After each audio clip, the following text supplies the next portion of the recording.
Recentemente, um aluno me fez uma pergunta sobre os honorários de sucumbência. Porque o Código de Processo Civil fala em honorários sobre o valor da condenação, sobre o proveito econômico, sobre o valor da causa e fala ainda em honorários calculados de forma equitativa, em quantia certa. E ela me perguntou, professor, mas como eu vou saber qual base de cálculo utilizar em cada caso?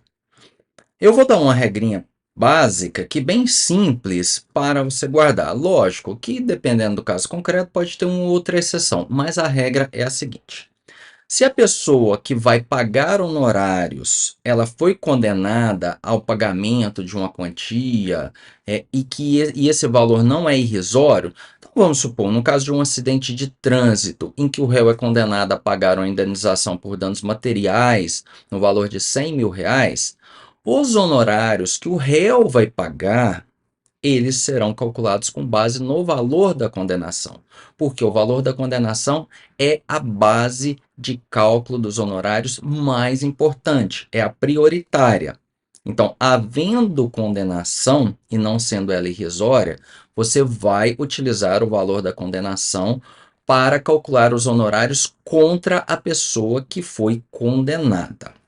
E o proveito econômico? O proveito econômico, geralmente a gente faz referência a ele nos casos em que a pessoa não foi condenada. Então, por exemplo, eu tenho a hipótese de um réu que contra ele foram feitos pedidos de R$ 200.000, mas ele só foi condenado a pagar R$ 120.000.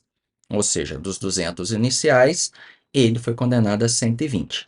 Então, os honorários que o autor pagará ao réu nesse caso, o autor não foi condenado, ele deixou de ganhar, porque ele não conseguiu os 200.000. Então, nesse caso, você fala que o autor vai pagar honorários, calculados aí entre 10% e 20%, sobre o proveito econômico do réu, que é justamente o quê? A diferença entre o valor que o autor pediu e o valor que o autor conseguiu. No caso, os honorários, aí nesse exemplo, seriam calculados sobre R$ 80.000, que é justamente o que o autor deixou de ganhar, e esses R$ 80.000 representam o proveito econômico obtido pelo réu.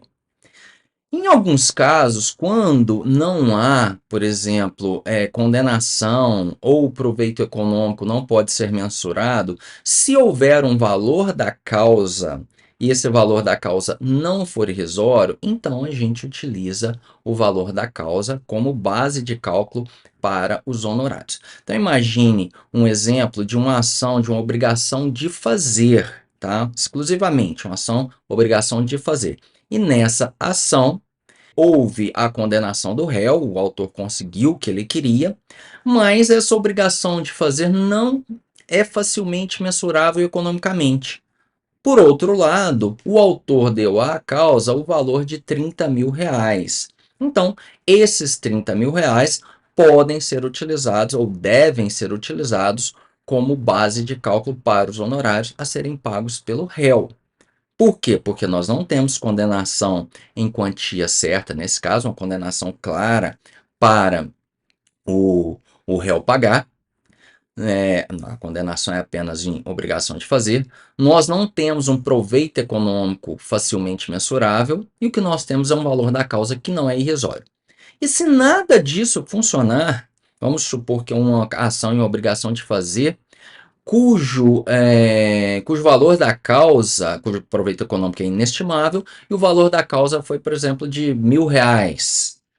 Nessa hipótese, é possível que o juiz fixe um valor em quantia certa para os honorários, com base na equidade. Às vezes é uma causa complexa, uma obrigação de fazer complexa, e ele vai, por exemplo, se o pedido do autor foi julgado procedente, vai condenar o réu a pagar honorários calculados em 5 mil reais, por exemplo, ou R$ 10.000.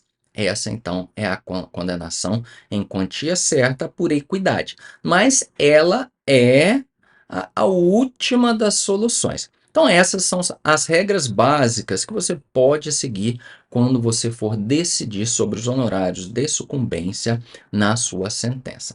É isso, um abraço e até a próxima dica sobre redação de peças jurídicas e de sentenças.